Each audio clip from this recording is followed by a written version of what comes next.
Welcome to Lecture 2, Newton's First Law. Newton's first law of motion describes the property of inertia, which defines the resistance objects have to changes in their motion, whether that changes to speed up or slow down the object, or to change its direction. All objects of mass will continue to move at a constant speed in the same direction unless acted upon by an outside force. If an object of mass is not moving, it will stay at rest unless pushed or pulled by an outside force. We will then introduce important topics of mass, force, and equilibrium. These concepts will form the foundation for almost all of the subsequent topics in this class. We will conclude this lecture with a tutorial on vectors. Each of the following concepts will be discussed in this video: inertia, mass, force, mechanical equilibrium, and vectors.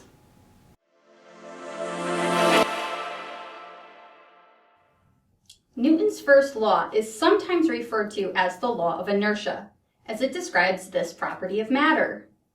Newton's first law says that an object in motion tends to stay in motion, and an object at rest tends to stay at rest unless acted upon by an outside force. Inertia describes how difficult it is to change the motion of an object. If an object is at rest, inertia relates to how hard it is to get the object to start moving. If an object is moving in a straight line at a constant speed, inertia relates to how hard it is to get the object to speed up, slow down, or change its direction. Let's consider these three objects. They appear to have similar shapes and sizes. How could we determine the inertia of each object? If inertia relates to the difficulty of getting an object to change its motion, then I can figure out which, if any, of these objects has the most inertia by picking each one up and measuring the difficulty in getting each object to move. First, I'm going to pick up one of the objects, a piece of styrofoam, and move it back and forth as many times as I can in 5 seconds.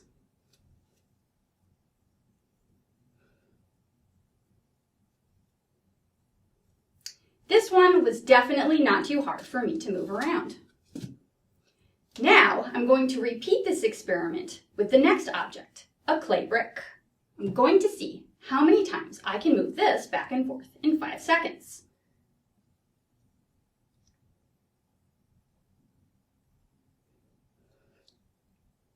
This was definitely a lot more difficult for me to move around than the piece of styrofoam. Finally, I'm going to repeat the experiment one more time with this piece of lead. This piece of lead is very difficult to move, and it's actually going to take me 2 hands to even pick up. I'm going to see how many times I can move this back and forth in 5 seconds.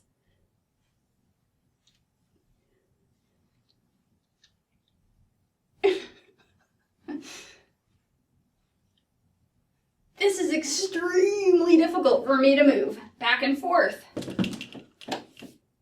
So what's the difference between these three objects? Their size is the same, so it can't be the volume. The shape is the same, so it can't be the shape. The difference between these objects is the mass. Therefore, we can conclude that mass is what causes inertia. Unless a force acts on an object to change its motion, it will keep doing what it was already doing. Let's take another look at this property in action. While we have not yet formalized the concept of forces, perhaps you are aware of the force of gravity. Gravity acts on each of the objects sitting on this table: the plate, the silverware, the flower in the vase, and the glass of blue water. A support force counteracts gravity and holds each object up. If I very quickly remove the tablecloth, I am not introducing any more forces into the mix. Gravity and the support forces are still present, and there was not much, if any, horizontal force present when I pulled the tablecloth out. Therefore, most of the objects stay put. The plate, the flower, and the glass of water pretty much stayed where they were. However, there was a little bit of force present that made the silverware move around a little bit. Inertia relates to the mass of an object. The silverware has the least amount of mass of all of these objects, so it makes sense that they would be the most affected by this demonstration. Let's recall that inertia does not only apply to objects that are at rest. It also applies to objects in motion. An object in motion will continue moving in a straight line at a constant speed unless acted upon by an outside force. In this example, a ballistic cart contains a small yellow ping pong ball inside. As it moves past a trigger on the track, it launches the ball into the air. Because the ball and the cart were both moving at the same speed when traveling together, they will continue to move at the same speed even if they are separated. Unless a force can act on either object to slow them down or speed them up, then they will continue moving at the same speed. After launching the ball into the air, the ball and cart have the same speed. That means that once the ball comes back down again, it will land right back into the cart. This relates to the motion of any objects that are moving together. If you are riding in a train car, you could throw something up and down in the air and expect to catch it as long as the train doesn't speed up or slow down while the object is in the air. However, if the train speeds up after we throw a ball into the air, the ball will continue moving at the initial speed as the train goes faster. The ball will land behind where we initially threw it. If the train slows down after we throw a ball into the air, the ball will land ahead of where we initially threw it. Inertia also helps to explain why we wear seatbelts in cars. If we are riding or driving in a car, then we are moving at the same speed as the car. If the car is stopped abruptly by an outside force, our bodies naturally want to continue moving at the same speed in the same direction. Without a seatbelt, a collision with another object could cause us to be thrown out the windshield of the car. Even braking a car very forcefully could otherwise cause us to move forward very dangerously in our seats if we didn't have a seatbelt on. Seatbelts are important safety devices that prevent that from happening. They apply a force to us to ensure that we slow down or stop moving as well. We'll discuss other important safety features of cars and how they relate to physics in Lecture 6.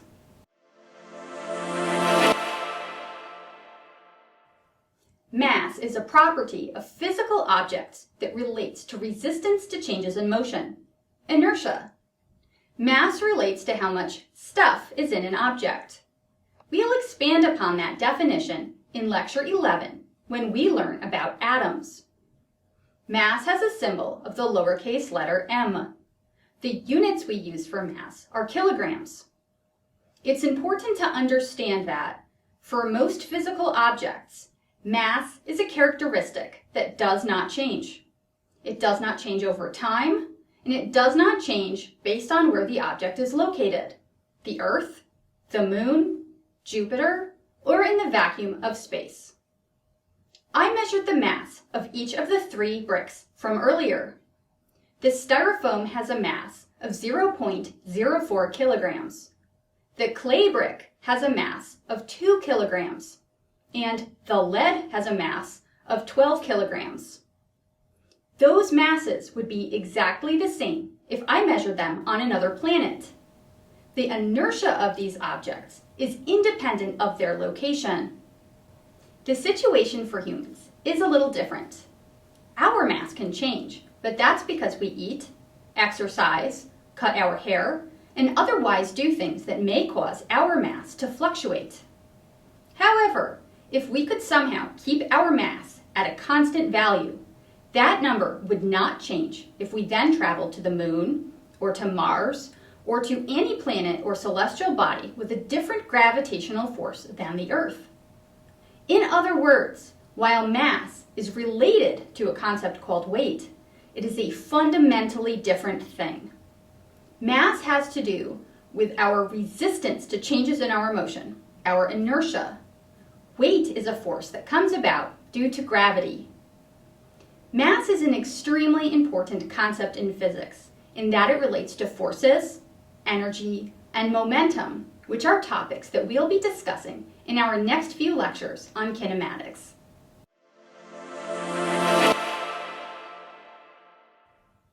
Simply put, a force is a push or pull that causes an object to change its motion. The symbol we use for force is the capital letter F. Because force is a vector, it will either appear in bold font or with an arrow over the top. A vector is a quantity that contains both a magnitude and a direction. That means that the direction in which a force is applied is just as important as how strong the force is. We'll discuss how we represent the direction of a vector, such as force, in the last section of this lecture video. The units used for force are newtons. A newton is a unit that has other units hidden inside of it.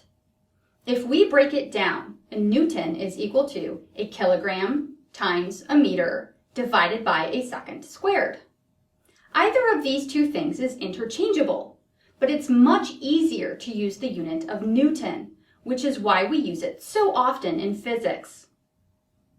Forces are used to overcome inertia and make an object change its motion. The amount that an object changes its motion due to a force is the topic of Newton's second law in Lecture 4. We'll talk a lot more about different types of forces in that lecture.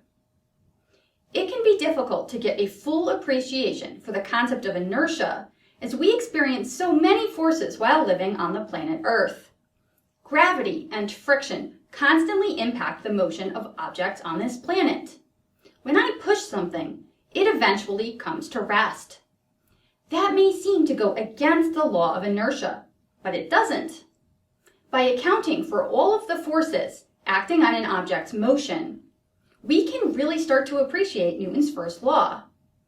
Right now, as I stand here recording this lecture, I have forces acting on me. One of those forces is gravity. Gravity is a force that pulls me towards the surface of the Earth. Another force that is acting on me is a support force from the floor, which is holding me up. These two forces are in perfect balance with each other, which is why I am able to remain at rest.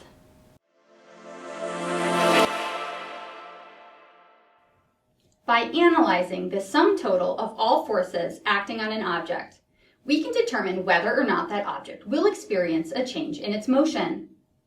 When the sum of all of the forces acting on an object is equal to 0, then that object is said to be in mechanical equilibrium. In physics, we use the capital Greek letter sigma to define the sum of. Therefore, sigma F means sum of all forces. We can add together each force to calculate that sum. Mechanical equilibrium defines a condition in which the sum of all forces acting on an object is 0. Sometimes we call this quantity the net force. So by saying that the net force is 0, we are saying that the sum of all forces is 0. When the net force on an object is 0, that object is in mechanical equilibrium. As a result, the object will have a constant velocity. That is, the object will have a constant speed along a straight line. There are two types of mechanical equilibrium: static equilibrium and dynamic equilibrium. Static equilibrium defines a condition of rest. The velocity of the object is constant and equal to 0. In this example, a cart sits on a flat, low-friction track at rest. There are forces acting on the cart, but they are completely balanced, and because the cart is not moving, it will continue to not move unless that condition of equilibrium is disturbed. Two forces acting on the cart are gravity, which pulls the cart to the earth, and a supporting force from the track, keeping it in position on the track. These two forces are equal to each other and point in opposite directions. Therefore, the net force is 0, and the cart remains in static equilibrium. Dynamic equilibrium defines a condition of mechanical equilibrium where an object moves at a constant but non-zero velocity. In this demo, The cart has been pushed until it travels at a constant speed along a low friction track. After my hand stops pushing the cart, the only two forces acting on the cart are gravity and the support force, which remain equal and opposite, creating a net force of 0. This means that the cart will continue to move at the same speed in the same direction. In reality, it can be difficult to experience a condition of pure dynamic equilibrium on Earth. That's because there are usually always other forces we have to contend with, notably air drag and friction. By minimizing those forces as much as possible, we can get close to a situation of dynamic equilibrium. We will continue to build on this concept of equilibrium and the concept of net force when we discuss Newton's second law in the next lecture.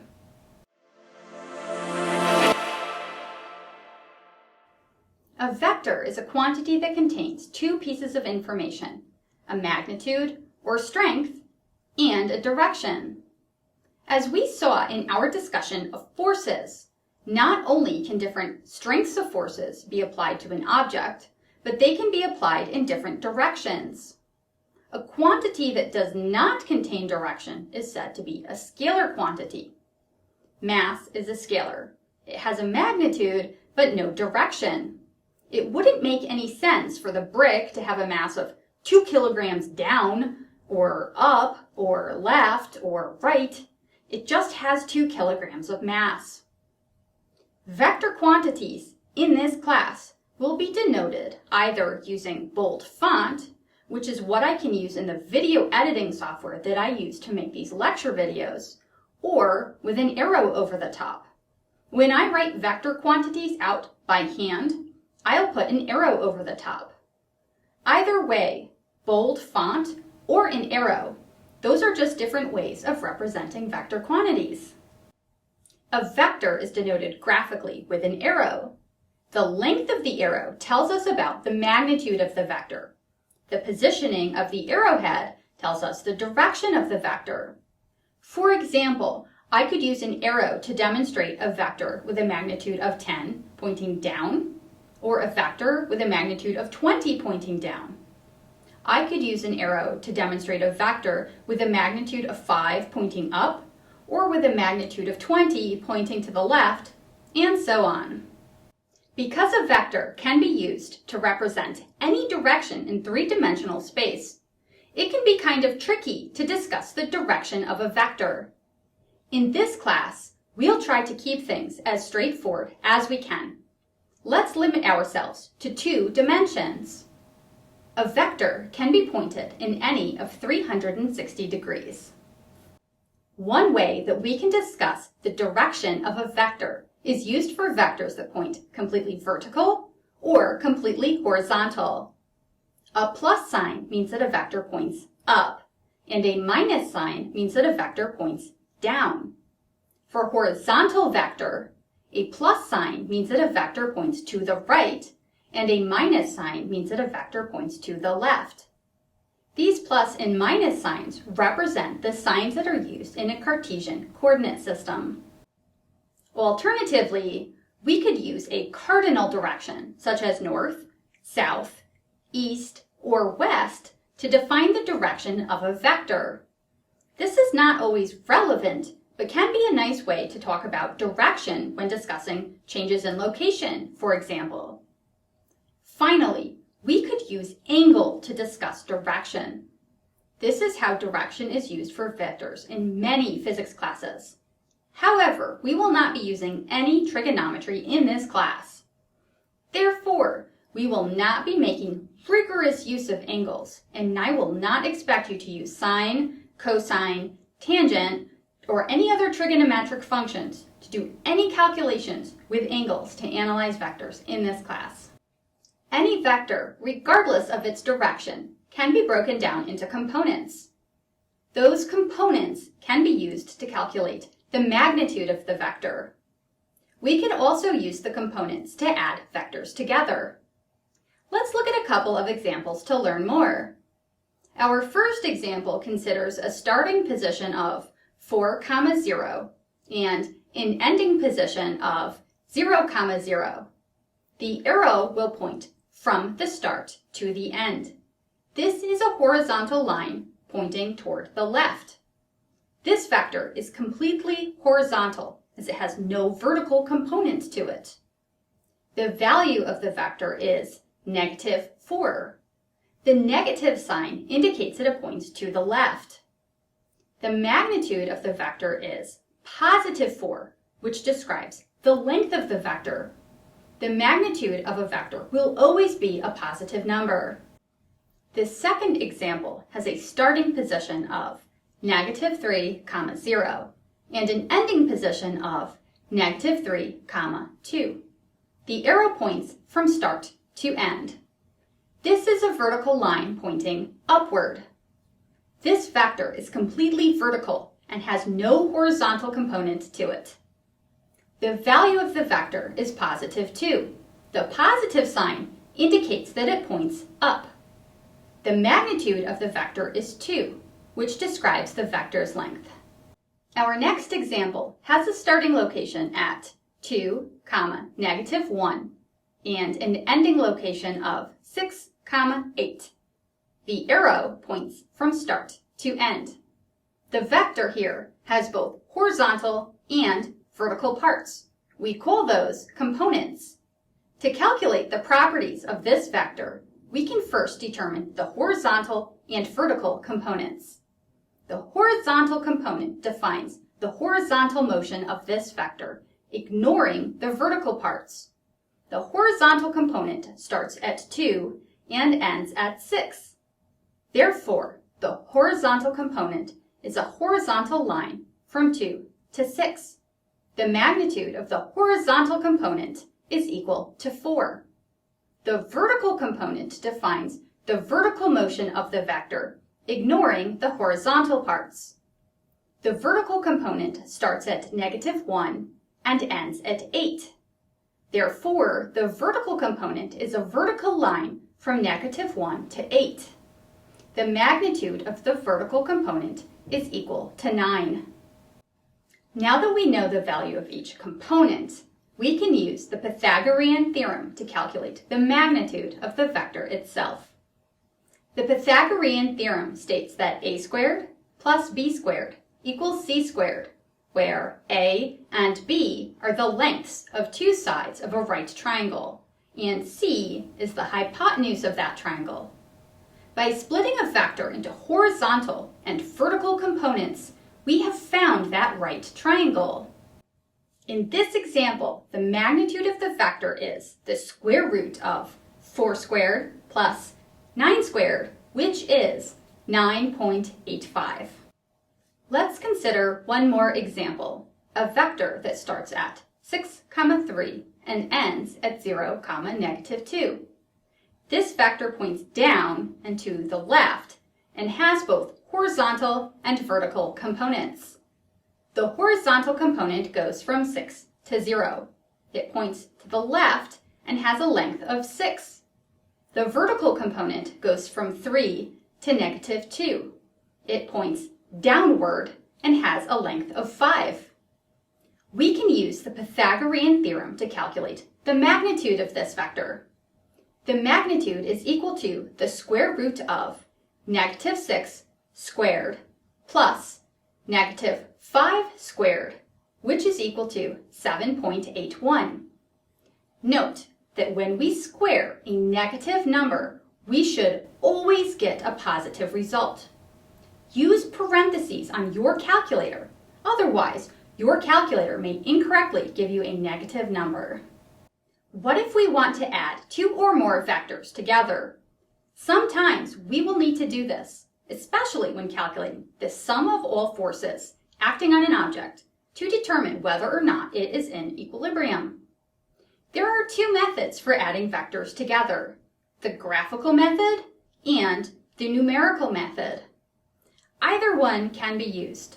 I suggest you try both and use the one that feels more comfortable to you. Let's add together the 2 vectors we considered earlier, the one with 4, 9 components and the one with -6, -5 components. We'll start by adding them together graphically. To add vectors graphically, draw one of the vectors. Then, at the tip of that vector, draw the second vector. If there are more than 2 vectors, each will be connected together, tail to tip, tail to tip. The order in which you draw the vectors does not matter. The sum of the vectors is the straight line from the start of the first vector to the end of the last vector. In this case, that vector has a horizontal component of -2 and a vertical component of +4. The Pythagorean theorem can be used to calculate the magnitude of the sum of the vectors, which is 4.47. Instead, we can add the vectors together numerically. To add the vectors numerically, write out each vector as a set of components. The first vector is 4, 9, and the second vector is -6, -5. Add all of the horizontal components together. 4 plus -6 is -2. Then add all of the vertical components together. 9 plus -5 is 4. Therefore, the sum of the vectors is -2, 4. Both methods will get you the same exact result. Use the one that you feel the most comfortable with. If there are more than 2 vectors, simply add all of the horizontal components together to find the horizontal component of the sum. Then add all of the vertical components together to find the vertical component of the sum. Thanks for taking the time to learn about Newton's first law. Until next time, stay well.